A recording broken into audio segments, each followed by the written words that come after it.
Okay, hello, it's Paul Green here from the business community. We're doing another one of our Spotlight on interviews. We do these regularly each week. And this morning I'm joined by Dan O'Connor from Clock and Compass Coaching. Good morning, Dan. Good morning, Paul, and thank you for inviting me along today. No problem. Glad you could be here. So we're going to give you a little bit of a grilling and learn a little bit about you, I guess, as a person and as a business. So you're, if my research is right, you're now a coach and hypnotherapist. So do you want to say a little bit about how that came to be and how you ended up doing the role that you're doing now? Yeah, I mean, maybe starting out with a little bit more background in terms of who I am personally, if that's okay, Paul, because that kind of leads nicely into how I've arrived at where I am today. Okay. Okay, so yeah, I'm Dan O'Connor. I was born and brought up in West London, youngest of 6 children, so quite a big family, 4 older sisters and a brother. So, you know, all of my childhood, schooling, and my first 10 years of my work life were all based in the hustle and bustle of London. Then I moved to Northamptonshire in the late 80s and joined in early 89 the company that actually turned out to be the last company that I would work for, the Snap-on Corporation, with a head office based in Kettering. So I enjoyed a successful career with the company, spending more than 28 years with the company in the financial services sector, until I decided to take the leap of faith, and left them in 2017 to become a full-time student, with the intention of starting up my own business. So I studied for 2 years with the Coaching Academy, where I qualified as a professional personal performance coach, and that was in 2019. And at the same time that I was studying the coaching diploma, I also studied for a year getting qualifications in person-centered counselling, which again was very important for me because it's very much about individuals, working with the individuals and the connection, the rapport, the relationship. So, you know, as well as the studies, you know, I just feel that during those 2 years, you know, I not only learned a hell of a lot about coaching and counselling, I also learned so much about myself, so much raised awareness and reflections, you know, learning more about my personality, why I do what I do, my values, my beliefs, and just so much more. You know, it was a real deep and valuable journey of self-discovery for me. Just a little bit more personal information about me. I've got 2 amazing grown-up children. Both my daughter and son are both qualified teachers. So I don't know, maybe there was something in the genes for us to be leaders and to help others to grow and develop into their best selves. And I guess finally on the personal front, I also became a proud granddad for the first time in 2019. Not that, of course, with everything that's going on, much time can be spent with any of my family. But hey, hope for the future. But so yeah, that's kind of the personal side of who I am. My business, as you say, is Clock and Compass Coaching. I kind of say Clock and Compass Coaching and hypnotherapy now, and I'll get on in a little bit as to why hypnotherapy has become an important aspect of that as well. So, you know, I work with individuals either through coaching or hypnotherapy on an area or areas where my clients are looking to make a positive change in their lives. So just for example, through my coaching, I work with clients on areas such as career change, confidence, self-belief, motivation, project planning and completion, fitness, well-being, and improving work-life balance. Because certainly I know from my 28 years in the corporate world, my work-life balance was pretty much all over the place, really. There was a balance, but it wasn't the one that I wanted. Yeah, it was in the wrong way. Yeah, absolutely. So what was it like then coming out of the corporate world and going into the sort of small business world? Because I know for some people it can be a bit of a shock. What was it like for you? Yeah, I suppose initially, Paul, you know, the fact that I'd kind of mapped out and planned out spending at least 2 years as a full-time student it probably changed the dynamic a little bit. Rather than leaving the corporate world and going straight into business, my focus was really on learning and development. But even that, was still, quite a big change from being in an extremely high-paced, high-pressured environment that I was in within the corporate world, and managing and leading teams of people, to just kind of being there on your own and trying to even though I was studying, but again, it's still that management, it's still that planning, and it's still timing of things. So yeah, that was that took a little while. I have to say, that took a little while to kind of get my head around my mindset right around that, to be as effective as I can possibly be. And through the power of coaching or being coached, I didn't actually realize at the time, but every time I kind of got into situations through my studies where like pressure was on, and I was very much driven towards results, and it kind of drifted away from my purpose of learning about the coaching, about the counseling, but again, how that fitted into my life. And it was through coaching, really, being coached, that I learned how my default was corporate world thinking that I'd almost been conditioned to over the course of the 28 years that I've been in the corporate world. So it was a fascinating learning about myself around that, really. Okay. Do you think that every business should have a coach? And if so, what do you think the benefits are of having someone that coaches you through your business? Well, as I said, Paul, I worked in the corporate world, in the business, for a long time, and I didn't have a coach while I was in the business world, in the corporate world. However, I'm a firm believer that everybody would benefit from having a coach. And I have had my own coach. I'm coached once a month by my own personal performance coach, and that helps me to keep on track. It helps me with any projects that I have, any goals that I want to achieve, and make sure that, and I think this is a really important one for me, is just making sure that I'm checking in and that I'm aligned with my core values. So, I think that there are always things that in life we would like to be, do, or have, or change in some way. And I just feel that having studied, having coached hundreds of people now, and being coached, it's such a powerful thing, and it's such a major benefit. We kind of think that we can do everything on our own, but it's a lot of people fail in what they want to try and achieve, or they maybe get there, but get there perhaps not quite in the way they want to do it, or it takes much longer for them to actually achieve it. Coaching is such a powerful thing. Yeah, I'm a big believer in it as well. I think everybody should have some sort of external influence. That they can either engage someone like yourself, or if they can't do that, just find someone that even if it's just once a month, is going to be an ear to bend, a shoulder to cry on, somebody to bounce ideas off. I think most people will accept that running your own business, is quite a lonely place to be. You don't sometimes have anybody to turn to. If it's not going so well, sometimes you don't want to turn to your family. So, having sort of like an independent view from someone from the outside, I think is invaluable for most people. So anybody, listening or watching this, if you are at a small business and you've not got someone helping you, then just reach out. There's people, you'll probably find people in networking, other peers that you may have connections with, maybe ex-work colleagues, things like that, who'd be willing just to have a sort of monthly check-in with you and just make sure that you're on the right track. Or if you can afford it, I think it's a very worthwhile investment in somebody like Dan. So I ask people on these calls, what's your why? What sort of like drives you? What gets you out of bed in the morning and motivates you to do what you do? Okay, my why really is around, particularly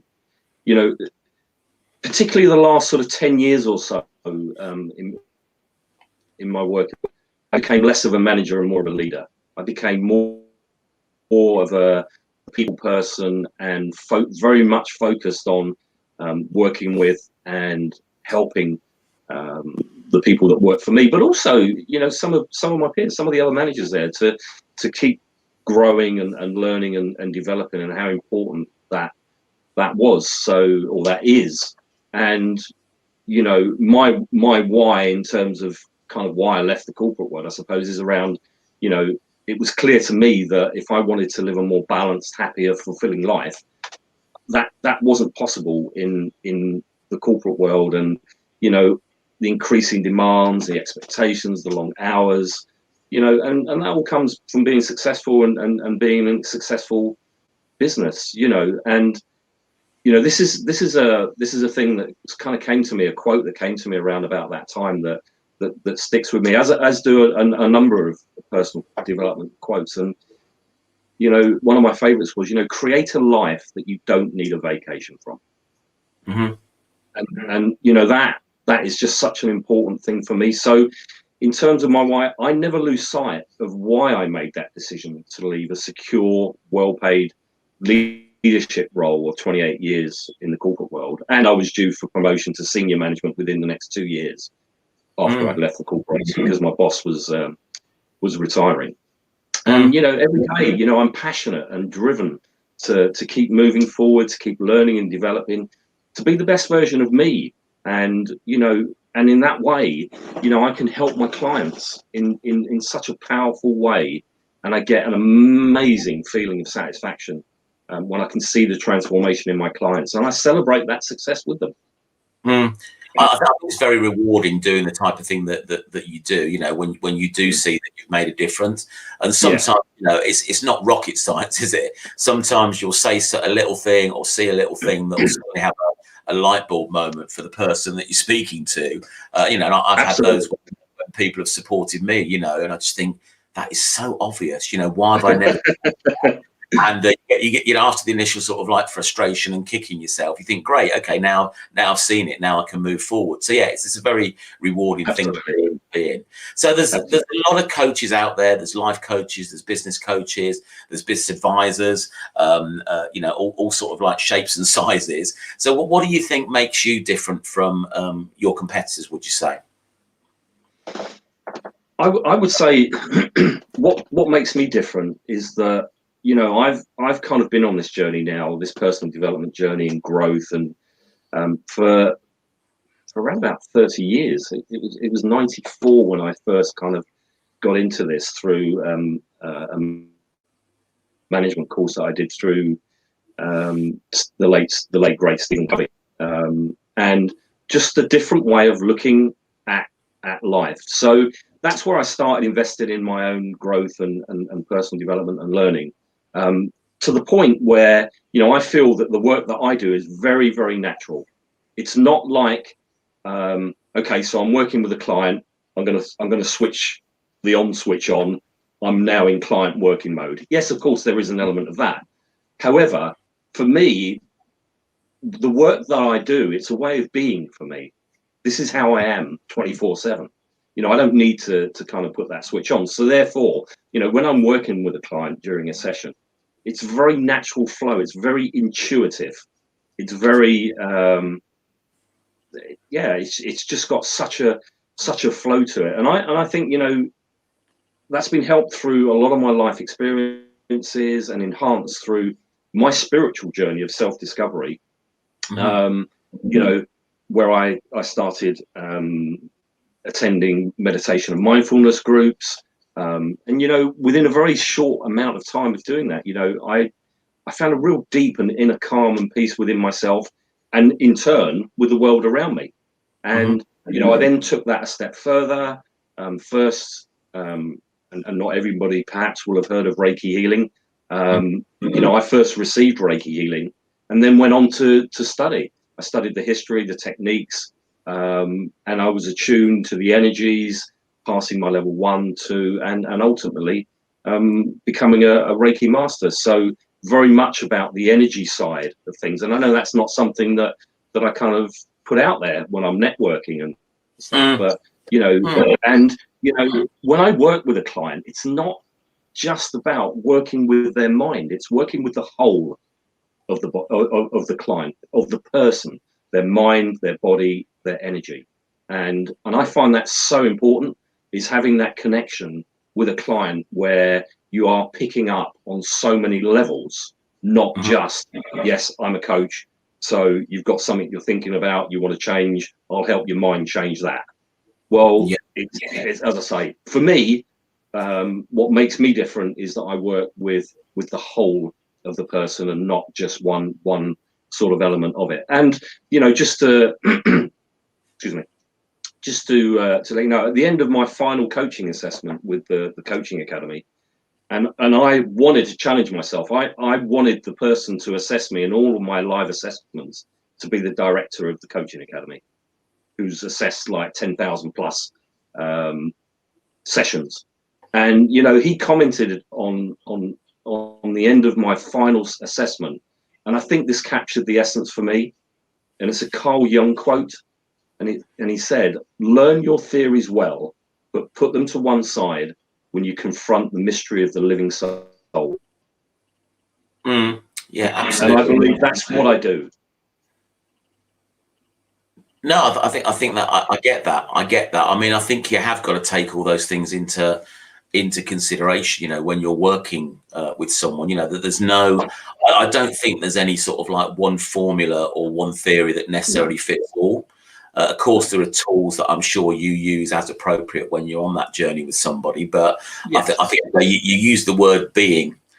You know, coaching isn't a doing thing; it's a being thing, isn't it? So it's being with that other person and being with that atmosphere. You know, that spiritualness of that person, whatever it is for you. So how we talked about there's a lot of I guess competition out there. How should someone go about choosing a coach? What sort of things do you think they should be looking for if they're looking to engage someone who's got sort of similar services to you? I think probably one of the first things is excuse me, and I think networking is as we know, Paul, is a very powerful thing. So, and I think that, you know, recommendations, word of mouth, I think, you know, that for me would be the first place I would hope that a client or a potential client who's looking for a coach would look, because, you know, one of the most powerful things is the fact that someone has worked with that coach and has been successful and can give you some background history and knowledge on that particular coach. Outside of that, you know, when you're looking for a coach, yeah, there's a lot of coaching directories. Obviously we can Google, we can look at websites and all the rest of it. I mean, for me, you know, I would probably look at, you know, how qualified is this person? You know, what is it that they do and that they've done to get to where they are to run their own coaching business or whatever it happens to be. Have they invested in their learning, growth and development so that it benefits you? Because personally, that's what I did. You know, I could have done an online course in coaching. I could have done it over, you see it advertised, you know, over X numbers of weeks or whatever. And, you know, when I originally set out to train, I set out to get this done in like 6 months and move on. 2 years, because I felt that's what it needed for me to learn as much as I could possibly learn and as trained as much as I could. So I think that's an important element for me, because let's not forget, you know, the industry isn't regulated. So therefore, you know, people can call themselves coaches with very little training. Absolutely. And I think that can be dangerous. Yeah, absolutely. It's interesting. I don't really remember. We did a little survey on coaches, stroke mentors, stroke advisors. And interestingly, in that, of the people that responded, 55.6% of people had coaches, which I thought was quite encouraging. You know, I thought that was quite a reasonable sort of level. And then when we looked at what made people choose them, The ones that came out on top, some of which you've touched on, personality was apparently the top one for choosing the individuals they were working with. Experience was next. Methodology came into it, reputation, the fact they've been referred also came into it. So, you know, you said word of mouth referral, that's very strong for any business. That was quite an interesting feedback to get, really. And I think and the biggest reason that people didn't have a coach was the affordability. So again, you know, if you can't afford a coach, as we said earlier, just go and find someone to, you know, have a little bit of an outside look at your business, check in with them, you know, over a cup of coffee when we can, or over a beer when we can, whatever it is for you, you know, just get that little bit of external influence, because I think you'll be quite surprised how quickly somebody can make a difference by sometimes just asking stupid questions about your business that just has you think about them for a while. Yeah, and you know, going back to your first point there, Paul, you know, the personality and the relationship that you can have with your coach is vitally important. You know, and certainly one of the things that I look at very, very early on when I'm speaking with a potential client is you know, looking at building that rapport right from day one. You know, because it's not just about you know, does this coach have all the experience? It's about, you know, is this the right coach for me? Is this the right personality? Is it the right fit? Because that coaching relationship can be a very intimate relationship in terms of, you know, I've had clients turn around to me at the end of a session and say, you know what, I tell you things I don't even tell my husband. Yeah, absolutely. And yeah, so you've got to have that trust. You've got to have that rapport. That connection has got to be strong. Okay. So are there any particular types of businesses or clients or individuals that you specialize in, like working with? You know, is there any sort of like target audience as such for you? Yeah, I mean, my main target audience is really female based, as it happens. I mean, over the last sort of 3 years, through my training and through my business, I've had one male client, and I guess, you know, part of that comes down to the fact that, as I alluded to earlier on when I was talking about my personal experience and my sort of upbringing, and you know, I had 4 older sisters, so there was a lot of female influence around even from a very, very young age. And you know, I've just found that throughout not only my career, but also through all of my studies, in the vast majority, and I'm talking 90+%, have been female. And that's my target market. Is that's not to say that I don't work with males, but that's my ideal target market. It's not just your dashing good looks then, Dan. If it was that, Paul, I probably would give up today. So how do people engage with you then? Do they get a taster, or what's the first step if somebody wanted to sort of like try you out, as it were? Okay, so the way that I'm set up, both through my coaching and hypnotherapy business, is that I offer a free, no obligation, 30-minute, what I call discovery call. And the reason why I call it a discovery call, it just allows me, but more importantly, it allows a potential client to get an understanding of what I do, how I do things, whether I'm the right person for them to work with. And, you know, they can ask me any questions, I'll explain the process. And, you know, it gives them the opportunity in that 30 minutes to make a decision. Like I say, there's no obligation, there's no cost to it. And that's really the first step. And, you know, one of the things when I was having my website set up, I wanted to make it as easy as possible for a client to connect with me. Because sometimes, you know, some people don't want to pick that phone up and make that first call. So what I did, one of the first things that I did on my website was to say, look, what I want is a booking calendar. I want somebody to be able to just look at it, understand what I do, and think, yeah, okay, I want to go ahead with this.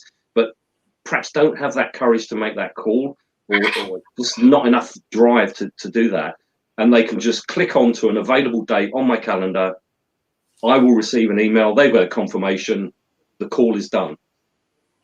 Yeah, yeah. It reduces the barrier to entry, doesn't it, I guess? Yes, yes. So how have you found it now? Because as we're recording this, I think we're in, not sure it's called lockdown 3.0, but I guess it's the third bout that we've had. So, you know, physical contact is massively restricted. So how have you found your transition, I guess, of moving your business to sort of like video face-to-face coaching as opposed to sort of like physical face-to-face coaching? I found the transition, well, pretty seamless for me. And the reason being is that, you know, when I was training through the coaching academy, we'd have training days. There'd be one in the north, one in the south. And so I was meeting fellow students from all over the UK. And, you know, you buddy up, you do reciprocal coaching, practice training, and all the rest of it. So even from day one, 99% of what I was doing in terms of coaching sessions were online. They were through Skype, they were through Zoom, they were through FaceTime, and some of them were on the telephone. You know, so you know, for the 3 years leading up to lockdown, that was the way that I used to have always sort of been used to doing my work. Okay, so you were quite well prepared then for it.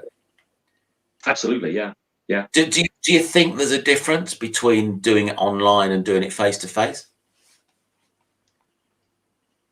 Yeah, I think there. Yeah, I mean there are differences. I mean certainly if you're doing a coaching session, for example, face to face with a client, you can pick up on more of the body language, and you can pick up on a bit more of the energy, etc. You know, those types of things. But you find ways of being able to still do that effectively, as effectively online. And you know, if I flip it onto my hypnotherapy side of my business, if you think about the fact that if somebody's going for hypnotherapy and they're needing to travel to the premises of the hypnotherapist, they're going into an environment that maybe and if they're already, let's say, you know, they're anxious, they're struggling with stress, for example, that's not necessarily the best thing for them. So I've actually found that the hypnotherapy that I've been doing with my clients over this period of time has actually been more effective, because what's happening is they're now in their own environment. They're relaxed at home in their own environment, and therefore they are more susceptible to going into that very deep, relaxed state that is so effective within hypnotherapy. Yeah, makes sense. Makes sense. So, as I said earlier, we're recording this during the pandemic. So that's obviously a challenge, I guess, for a lot of businesses. Outside of that, Dan, since you started your business, what would you say has been the biggest challenge that you've faced?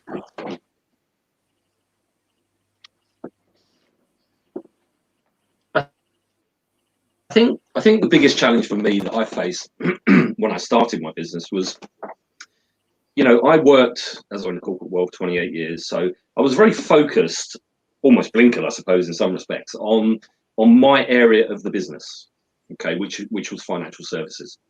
So even though I knew all the other kind of stuff was going on around me, the sales, the marketing, there was networking going on, branding, you know, all of these things kind of happening around me, but I didn't really need to know about them because of the fact my focus on the finance side of things. So the biggest challenge for me was when I came into my own business was to learn about these areas as much as I could. So what I did was, after completing my studies, I signed up to a number of workshops through Semlet or Winter, however you want to call them, and also through the libraries. I tapped into the library resources. I mean, first time I met you, Paul, was at the BICP launch day. Yeah, where you did a presentation on networking. So yeah, that was the kind of stuff that I was doing, because that was a real big challenge. You know, okay, I know the finance stuff, but I don't know all of these other aspects of the business. And you know, I'm really, really grateful. I'm not just saying it because you're here, you're interviewing me, but to the business community. You know, I've met some amazingly talented people, small business owners. You know, it's enabled me to make some great connections, collaborations. I've received so much support through networking, one-to-ones, workshops, mentoring. Shout out to Marie Louise on the mentoring side of things, because she's done a fantastic job there. Really helped me, and employing the expertise from some of the other members, such as Trudy, for example, who was running the Wellingborough group. But yeah, in terms of my branding, my logo, website, stuff that I knew nothing about. So I think that's kind of been the biggest challenge for me. No, thanks for that. Checks in the post. That's really my aim, and what I've tried to do, is just create that supportive community particularly for newer businesses as they come in.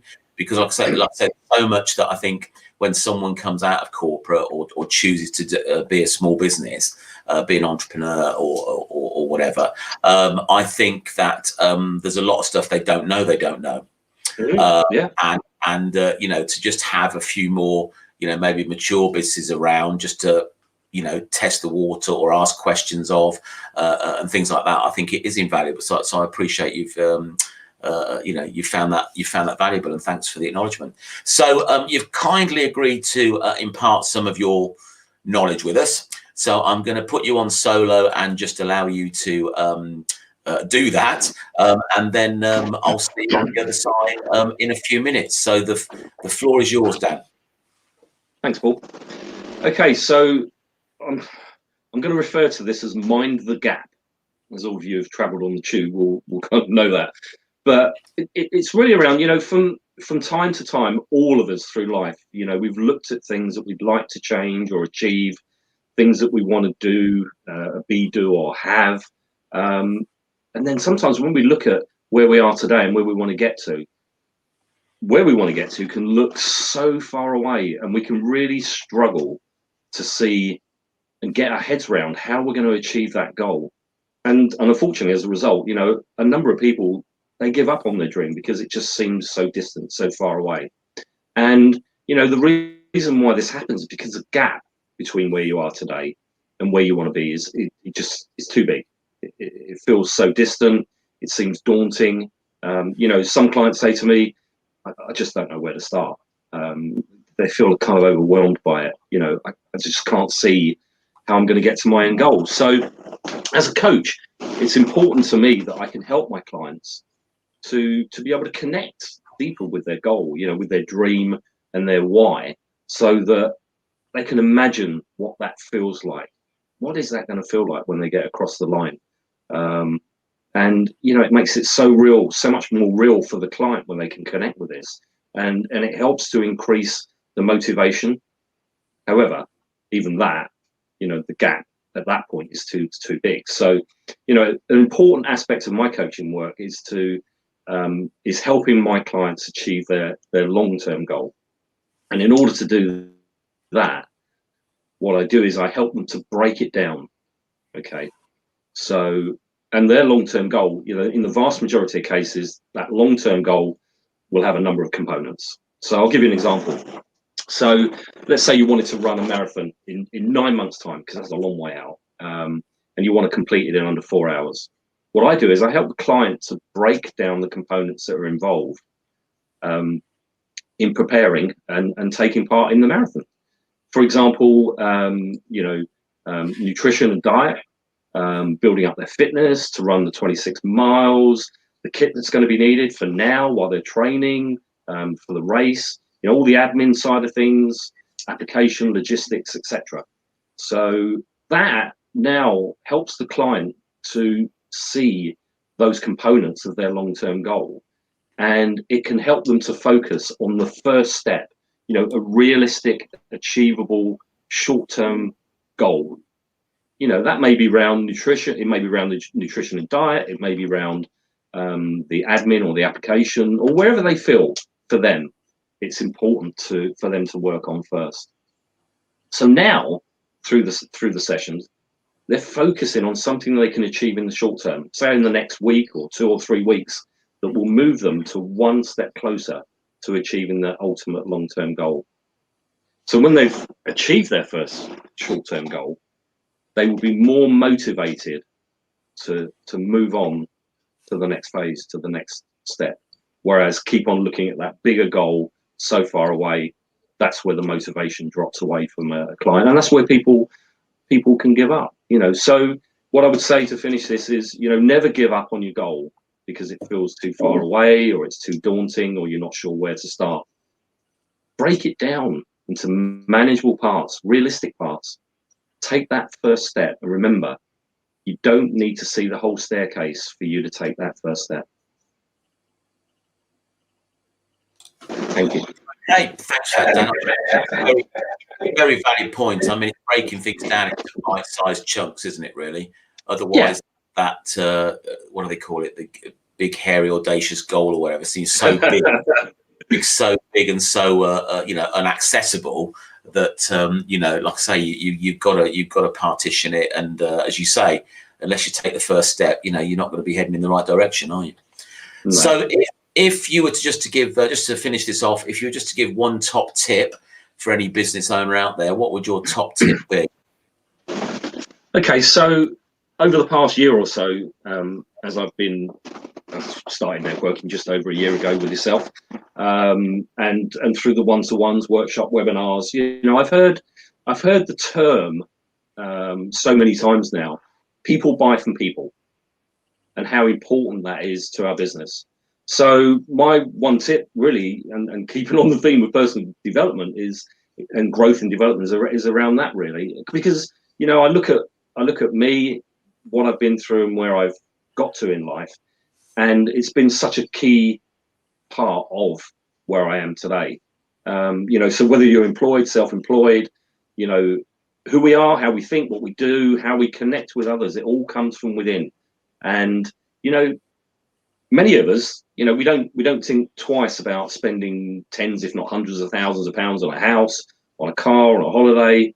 How much do we spend of our time and money? How much do we invest in our own personal growth, development, our well-being, our health? You know, and we can be so busy in life, and it's so easy to lose sight and disconnect from what matters most. And, you know, we can lose sight with our core values, you know, what really matters most to us in our lives. So, you know, I'd ask people to just, you know, if they're watching this, to just take a little bit of time to, you know, for some quiet reflection, think about what your core values are, what the most important things are to you in life, and how aligned are you to the core values and the way that you live your life, because that makes that runs through the whole of what you do, the way you behave, the way you interact, your connections, etc. You know, and as I said before, you know, I'm a personal development coach, but I feel the importance of being coached all the time. So I'll just leave you with a quote from the world of personal development, and that is, the best project you'll ever work on is you.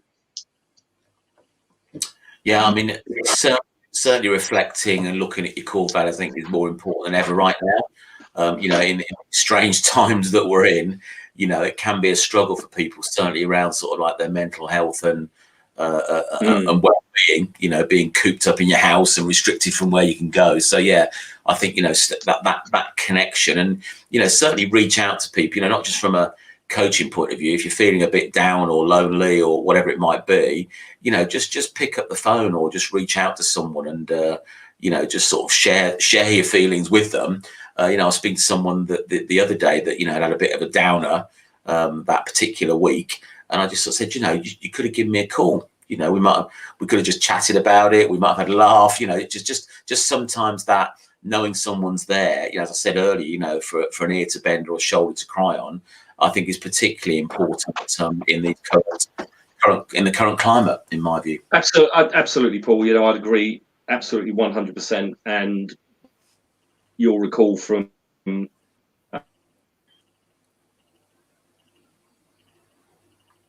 the last BuzzCon meeting a couple of weeks ago, you know, and yes, I happen to have the one-to-one with the person, the 10-minute one-to-one with the person that you've been speaking to.